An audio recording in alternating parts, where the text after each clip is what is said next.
കേരളത്തിൽ 1% വീടുകളിൽ പോലും ഇലക്ട്രിക് കുക്കിംഗ് പ്രധാന പാചക മാധ്യമമായി ഉപയോഗിക്കുന്നില്ല.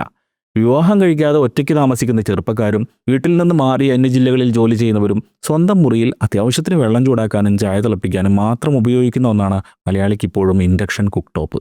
മെച്ചമുള്ളതെന്തെങ്കിലും കണ്ടാൽ അപ്പോൾ ചാടി വീഴുന്ന മലയാളി വെറുതെ സ്കിപ്പ് ചെയ്തു പോയ ഒന്നല്ല ഇലക്ട്രിക് കുക്കിംഗ്. അവർ കൃത്യമായ താരതമ്യങ്ങൾ നടത്തിയിട്ടുണ്ട്. നമുക്ക് നോക്കാം ആ കണക്കുകൾ.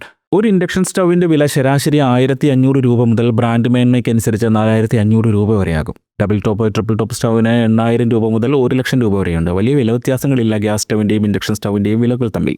ഈ ഇന്ധന ചെലവ് നോക്കാം, അതാണല്ലോ മുഖ്യം. കേരളത്തിലെ അച്ഛനും അമ്മയും 2 മുതിർന്ന കുട്ടികളുമുള്ളൊരു വീട് സാമ്പിൾ ഡാറ്റയ്ക്കായി എടുക്കാം. രാവിലെ പുട്ടും കടലയും, ഉച്ചയ്ക്ക് സാമ്പാറും കൂർക്കുപ്പേരിയും പപ്പടവും ഉണക്കമീനും കരിങ്ങാലി വെള്ളവും, രാത്രി ചപ്പാത്തിയും പയറുകറിയും മാഗി നൂഡിൽസും എല്ലാം ഉണ്ടാക്കുന്ന ഒരു സാധാരണ കേരള ഫാമിലി. അവർ ഒരു മാസം LPG സിലിണ്ടർ മാത്രവും അടുത്ത മാസം ഇലക്ട്രിക് സ്റ്റൗ മാത്രവും പാചകത്തിന് ഉപയോഗിച്ചു എന്ന് കരുതുക. ഒരു LPG സിലിണ്ടറിൻ്റെ ഊർജ്ജശേഷി 180 kWh. എന്നാൽ ഗ്യാസ് സ്റ്റൗവിൻ്റെ കാര്യക്ഷമത സാധാരണയായി 40% മുതൽ 50% വരെ മാത്രവും. അതായത് ഒരു ഗ്യാസ് സ്റ്റൗ കത്തുമ്പോൾ അതിൻ്റെ ചൂടിൻ്റെ പകുതിയും പാഴായി പോവുകയാണ്. പകുതി മാത്രമേ പാത്രത്തിന് കിട്ടൂ. അങ്ങനെ നോക്കിയാൽ 180 kWh ഊർജ്ജശേഷിയുള്ള ഗ്യാസ് സ്റ്റൗവിൽ നിന്ന് നമുക്ക് യഥാർത്ഥത്തിൽ കിട്ടുന്നത് മണിക്കൂറിൽ 90 kW ഊർജ്ജം മാത്രം. ഇനി ചിലവോ? ഒരു മാസം ഈ 4 കുടുംബത്തിന് വേണ്ടി വരുന്ന കുക്കിംഗ് ഗ്യാസ് 12 കിലോഗ്രാമാണെന്ന് കൂട്ടുക. അതായത് ഒരു സിലിണ്ടറിൻ്റെ 85% ആ മാസം തന്നെ വേണ്ടിവരും. ഒരു സിലിണ്ടറിന് വില 920 രൂപ. ഒരു മാസത്തിലെ ഗ്യാസിന് വേണ്ടി വന്ന ചിലവ് ഏതാണ്ട് 850 രൂപ.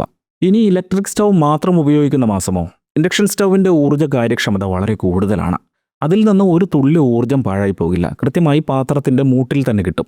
ഒരു ബ്രാൻഡഡ് ഇൻഡക്ഷൻ സ്റ്റൗവിൻ്റെ എനർജി എഫിഷ്യൻസി 85 മുതൽ 90% വരെയാണെന്ന് കണക്കാക്കപ്പെടുന്നു. അപ്പോൾ മാസം ചിലവാകുന്ന വൈദ്യുതി നമുക്ക് 90 മുതൽ 100 kWh വരെ എന്ന് കൂട്ടാം. KSEB നിരക്കനുസരിച്ച് ഗാർഹിക ഉപഭോക്താക്കൾക്ക് ബ്ലോക്ക് താരിഫ് സംവിധാനമുണ്ട്. ശരാശരി നിരക്ക് യൂണിറ്റിന് പരമാവധി 8 രൂപ വരെ. ഒരു കുടുംബം ഇതിനകം 150 മുതൽ 200 യൂണിറ്റ് വരെ വൈദ്യുതി ഉപയോഗിക്കുന്നുണ്ടെങ്കിൽ ഇൻഡക്ഷൻ കുക്കിംഗ് കൂടി ചേർന്നാൽ അവർ ഉയർന്ന സ്ലാബിലേക്ക് പോകാൻ സാധ്യതയുണ്ട്. അതിനാൽ ശരാശരി കണക്കിന് യൂണിറ്റിന് 7 രൂപ എടുത്താൽ മതിയാകും.